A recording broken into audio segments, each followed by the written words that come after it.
Hello, my name is Wendy Richards, and today we're going to be working on a cover letter.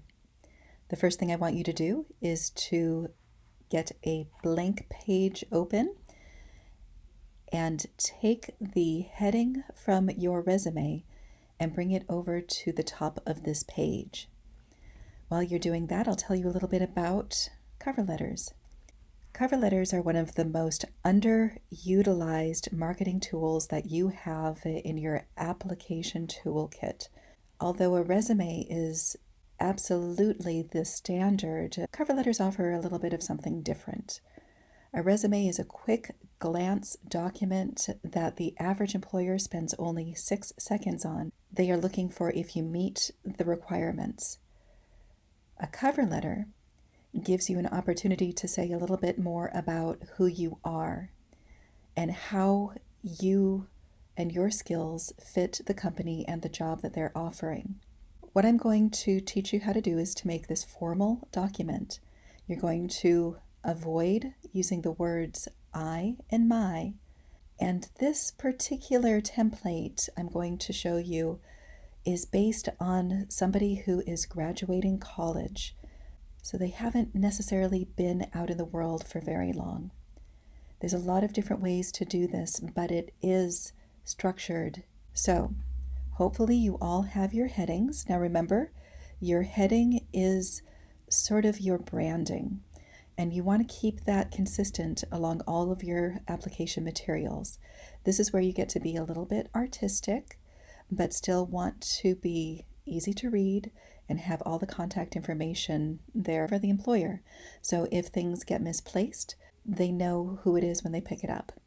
After you have your heading, you put the date, you write it out just like it is here, then another space, and if you know who you're going to send the cover letter to, you put their name, their title, and their street address. If you don't know who you're sending it to, you can leave this part out, but hopefully you've all done your research and you know who this is going to. When we start at the beginning of a cover letter, you want to be formal. You want to say, Dear Mr. or Ms., and use their last name. If you have somebody specific you're sending it to, use their name. If you don't, whatever you do, don't use to whom it may concern. That's very old-fashioned and vague, and it's going to set off some alarm bells in the employer. So, other things that you can use instead of to whom it may concern could be Dear Hiring Committee, Dear Hiring Manager. If you have the Director of HR, maybe you can get that name. But think about the person. Maybe go on to LinkedIn and do a little bit of research about who might be the person to reach out to. Maybe it's even the recruiter. Maybe it's a network connection that you have. Speaking of network connections, this first paragraph serves a purpose to highlight the job that you're going for, how you found it, sort of how does it make you feel, why you want to apply for it, what about you generally makes you think that you're a good fit for it. And if you had a special way that you got to know this job opening was available, maybe you went to a career fair, or maybe you had an on-campus interview, or maybe you went to a networking event and somebody gave you a tip, this is a good place to include how you found out about the job. Did somebody recommend you for it? Was it an instructor? Was it your career services person? Try to tell a little bit about yourself and your fit right up there in that first paragraph. Try to capture a little bit of personality. And again, try to avoid those I's and my's. In the second paragraph, what I like to do when starting out with a student who's just graduating is to concentrate on their academics. Is there something that you studied that applies specifically to the job that you're applying for? Now, a great way to do this and to make sure that you have what you need to covered is to look at the job description that the employer put out and go through and highlight the things that you know or you have a transferable skill. So you might not have done exactly what they're asking, but you might have done something really close that would or sort of prove that you know how to do what they're doing. For example, if you have managed a project in a class, you might be able to manage a project at an employer. If you have customer service skills from working in retail, you probably have good client skills for working at the job. If they are asking you for some very specific things that you haven't gotten a chance yet to demonstrate in a work environment, this paragraph is a way for you to talk about what you learned in college that you can apply to meet their needs. And you should be thinking about that. This is all about how do your skills meet their needs and requirements. It's not really about you, it's about them. One of the strategies you can really use to make yourself stand out is to go online and do some research about the company. Find out what their mission is. Find out the backgrounds of the people that you might be interviewing with. Find out the about section. Why did they put this company together? If it's something that interests you, you should be demonstrating that interest with your writing. If you've had a lifelong desire to do the thing that you're applying for, that is going to make them feel that you're going to stick with them longer, that you're not just applying to any job. They want to know that you're applying to their job, that you want to do that thing with their team. And if you can demonstrate that, you are going to show yourself to your best advantage. So, first paragraph was sort of an introduction. Second paragraph, probably schoolwork, because that's probably going to be very relevant to the skills that they're looking for. You're not repeating what's on your resume, you're building on it. You're maybe telling a little bit more of a story.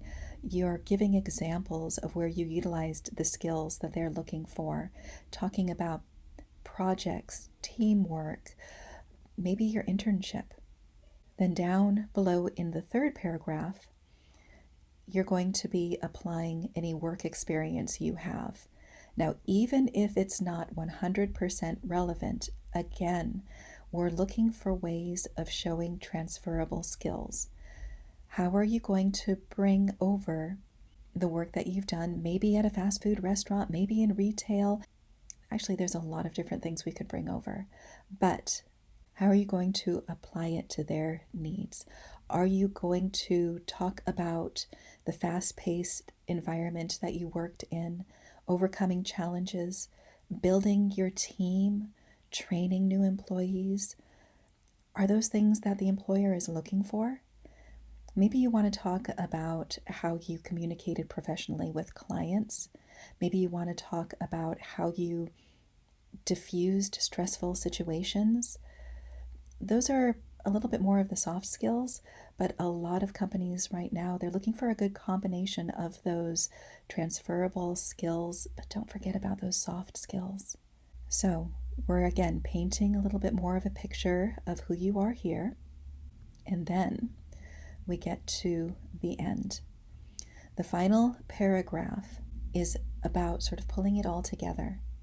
Here, you might want to reiterate how your personal mission fits their vision, or how you would love to support some activity on their team, or maybe that your skills fit, and refer them to the resume for more details. Maybe you just want to say that you would love to be part of their team. And then you have to think about the ask, because this whole document serves one purpose, and that's to get you an interview. So don't be too wishy-washy on this one. Think about how you're going to basically ask them for an interview. Maybe it's, I look forward to speaking to you more about my skills in the future. And remember, don't say, I feel, I think, I believe. Be a little bit stronger. I know I would be a good fit for your company. Or I strongly demonstrate the skills that you are looking for. Because remember, on those paragraphs up here, you've talked about that. You've connected the dots. You've used that job description to make sure that you've hit the things that they're looking for. Here's another thing. If you're reading the job description and you are finding things are preferred and you don't have them, that's okay. Don't not apply because you feel like you're unqualified because you don't have their preferences. A preference is just a preference. Will somebody who has that get a little bit of an edge? Sure. But maybe you can say something on here to make your case. Maybe it's a little bit of a stretch of a job, and you can say, I'm a quick learner. Although I might not have this, I'm sure that I can learn it in no time. Or given some instruction, I will pick this up very easily because it's similar to the work I did on XYZ. Make your case. Connect the dots for the employer. Prove to them how your skill set, again, fits with their needs, those needs that they laid out for you on that job description. What I do when I'm working with a student on this is I take the job description and I highlight the skills that the employer is looking for. And sometimes I'll use two highlighters and I will highlight what I want to put in which paragraph. Will it be the first paragraph? Well, I should say the second paragraph. Will it be under academics or will it be in work experience? And sometimes as you're writing it, you'll come up with a phrase and you'll go, I actually think that I like that in the introduction or the conclusion. That's more of a summary type of a statement. But again, remember you're painting a picture here, and you do want to be clear, and you want to avoid those I's and my's, and you want to apply it to the job description. I know I'm repeating myself, but I really want to drive this home. At the end, at the very end, thank them. Always thank them. Thank you for your consideration. Thank you for your time. And although this example has with best regards, I am a advocate of sincerely. Call me old-fashioned. This kind of can be a little too casual. I get a lot of questions about the space before your name. The space is here so you can actually sign. If you are applying using an electronic platform or an email, you don't need the space. If you're going to print it out, sign it, scan it, and send it, fine. But if you're not actually signing your name here, again, you don't need your space. And that actually helps because you have more room. You should not go over one page with this, but you do have a little bit more room in your document. Do not put more than one space between your paragraphs. Keep your paragraphs left aligned with everything else. You're wanting to make a nice clean document, so you'll want to make sure that things are centered on the page. Those are the little detail-oriented things that will, again, set you apart. Use Grammarly if you have it, or a couple of other people, maybe your career services, to look over it, make sure your sentence structure flows, makes sense. They can give you some suggestions on how to change it, how to express yourself maybe more professionally, more clearly. Maybe they'll think of something that you haven't already thought of that would illustrate or demonstrate your skills. Once you're done and you're feeling that it's pretty strong and you have shown it to a few people, or take my advice on this one, let it sit for a while. Don't look at it. Take a day. Don't rush this. And then go back and open it up and read it again. Read it aloud to a friend. Does it flow? Are there parts in there that you get kind of caught up? Does it paint a picture? Does it jump around too much? Think about it. You might have to rewrite it a few times. Something else I want to address is, although you can start with a template, especially when you're first learning how to write these, there should be one specifically made for every single job you apply for. You need to customize it to fit each job. And I know that's hard. And I know that a lot of people don't always love to write the way I love to write. But it's important because, once again, that's how you stand out. This is a great marketing tool. But when an employer is looking at it, you don't want to have accidentally left the other employer's name on it from your last template. That's an instant way to get yours put in the trash. And we don't want that. We want you to have the best chance you possibly can of getting that interview. And here's another really amazing thing about cover letters.